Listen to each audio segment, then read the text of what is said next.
Mr. Mayor, this is Paul Doyle. I just wanted to show you some more of these banknotes, which are now worth nothing. Thanks for the nice speech today regarding economic policy during the Bush years. I learned a lot of things. Especially, I didn't realize China had so much effect on the price of oil during 2008, 2009, thereabouts. Anyway, thanks for the really good speech. I did learn quite a bit from that.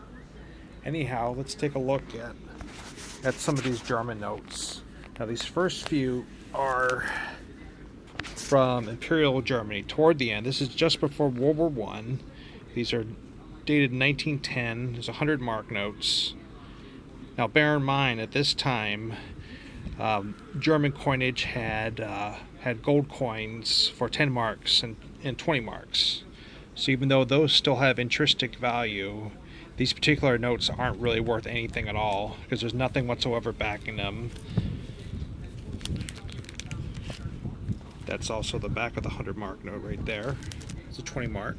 Again, these are all shortly before the outbreak of World War One. Imperial Germany was very economically sound. Here we have 1,000 mark notes. Again, no value anymore, but at the time, this must have been the stuff that Kaiser Wilhelm II, the various German nobles would carry around with them. That's the front. There's the back. And then this is right around the outbreak of World War One here. I'm not exactly sure which these ones are. I know they're German. That's August 1914, so that was definitely right around the time of start World War One. This is later on World War One. You notice that the paper got cheaper. Here's what's 1918.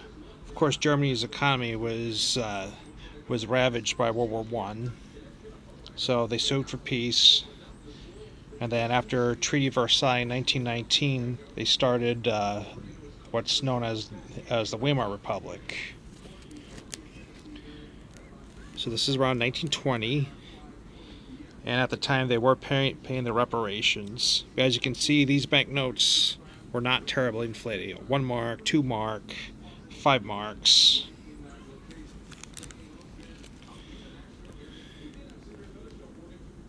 $100 mark. So that must have been a really big note at the time. But then the French intervened in the Ruhr region, which was very rich in natural resources, including coal. And that's when you started getting hyperinflation, as we discussed in class. Notice how there's 500 marks. I believe that's only one side of the paper it's printed on. That's from 1922. And this is where it starts getting crazy. 1,000 mark. What's the date on that? It's like September 15th, 1922. 5,000 marks. Oops. Shoot. Here's some short-term interest-bearing notes. I believe that's what these are. So I guess there's a promise that, but in this case, May 1st, 1926, the bearer would get 2,000 marks. This was looks like August of 1922. Of course, little they know at the time the hyperinflation that was going to happen shortly thereafter. So this is November 1922, and it was already, it was really starting to get out of hand. Still a far cry from what it became. It's 50,000 marks.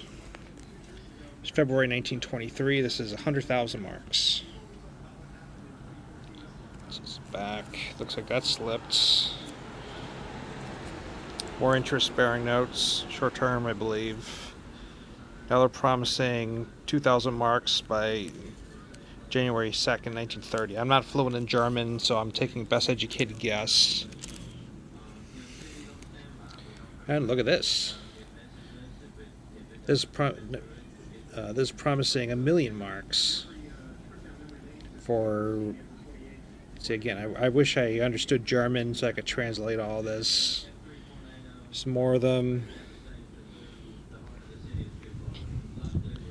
Of course, this is where it starts getting interesting. 10 million marks. Again, it's just one side of the paper. The other side of the paper is blank.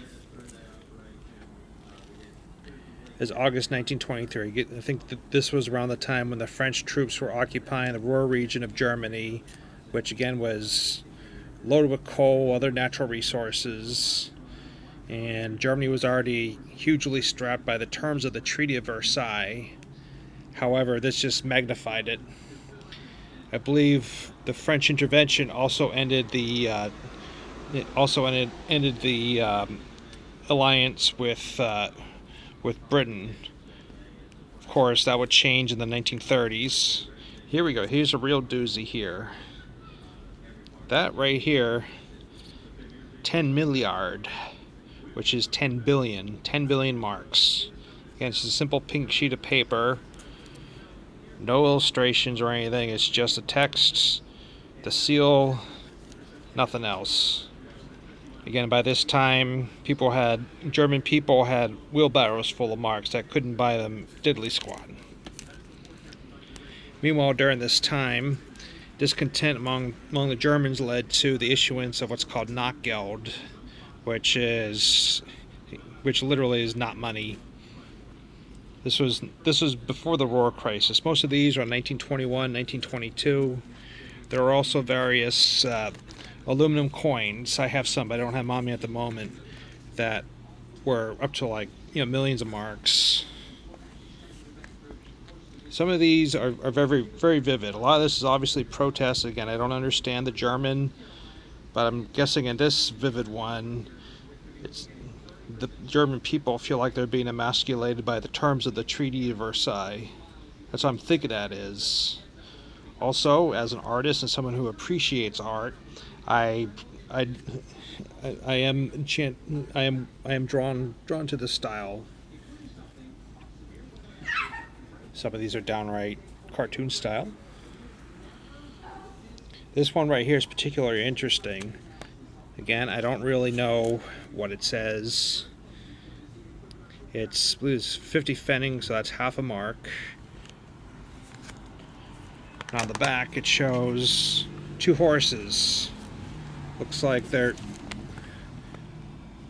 ignoring the sick horse, but in the right one, they're shining a light up a perfectly healthy horse's ass and wondering what's wrong with it.